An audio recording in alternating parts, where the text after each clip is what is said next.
High বন্ধুরা, তোমরা কেমন আছো? দেবযানী রান্নাঘরে আজকে একটা নতুন রেসিপি নিয়ে এসেছি, কুমড়োর চপ। আমরা সকালে কুমড়োর ঘন্ট খেয়েছি, তরকারি খেয়েছি, আজকে কুমড়োর চপ বানাবো। তোমরা দেখো কীভাবে বানাই।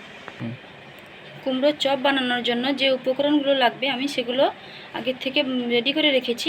দেখুন, কুমড়োকে এভাবে কেটে রেখেছি, এইভাবে কেটে রেখেছি। এখানে সরষা রয়েছে, বেসন এখানে মাখিয়ে রেখেছি, লবণ, হলুদ, হালকা একটু গরম মশলা দিয়ে, কাঁচা লঙ্কা রয়েছে, আর এখানে চিংড়ি মাছ রয়েছে। চিংড়ি মাছগুলো আমি ছোটো ছোটোই নিয়েছি, কারণ এগুলো মিক্সিতে পেস্ট করে নেব তাই।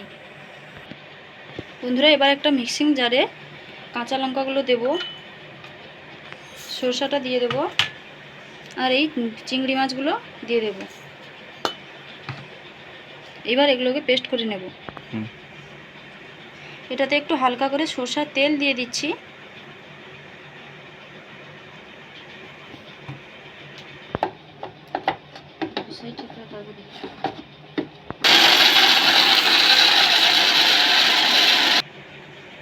বন্ধুরা দেখো, পেস্ট করা হয়ে গেছে।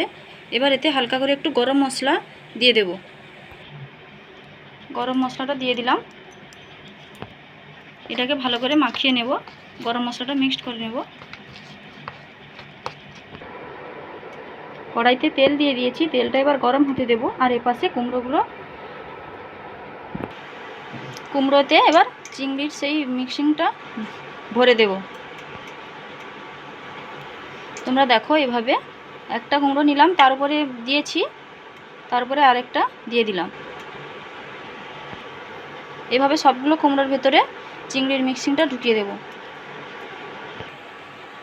দেখো বন্ধুরা, সবগুলো কুমড়োতে আমি এভাবে ভরে দিয়েছি। এইবার বেসনে ডুবিয়ে তেলে ছাড়ব। বন্ধুরা দেখো, এটা যে কোনো তেলে ভাজার ক্ষেত্রে একটা টিপস, এই গরম তেলটা বেসনে হালকা করে একটু দিয়ে দেবে। এটাকে ভালো করে মাখিয়ে নেব। বন্ধুরা দেখো, এভাবে বেসনে এপাশ ওপাশ মাখিয়ে তেল কড়াইতে ছেড়ে দেব।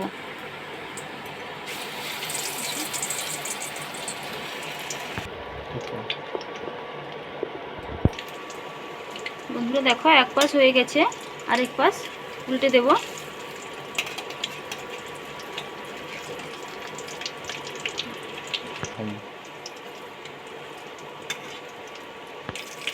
বন্ধুরা দেখুন, এক পাশ ভাজা হয়ে গেছে, আরেক পাশও উল্টে দিয়েছি, প্রায় দু পাশ হয়ে এসছে। এবার এগুলোকে তুলে নেব। বন্ধুরা, যদি আমার চ্যানেলে নতুন হয়ে থাকো, প্লিজ চ্যানেলটিকে সাবস্ক্রাইব করবে। আর আমার এই রেসিপিটা বাড়িতে প্লিজ একবার ট্রাই করো, কীরকম লাগে আমাকে কমেন্ট করে জানাও। তুলে নিচ্ছি। এটা খুব মজাদার একটা রেসিপি। বন্ধুরা দেখো, কুমড়োর চপ রেডি হয়ে গেছে। যদি আমার রেসিপিটা ভালো লেগে থাকে তাহলে প্লিজ লাইক, কমেন্ট ও শেয়ার করতে ভুলবে না।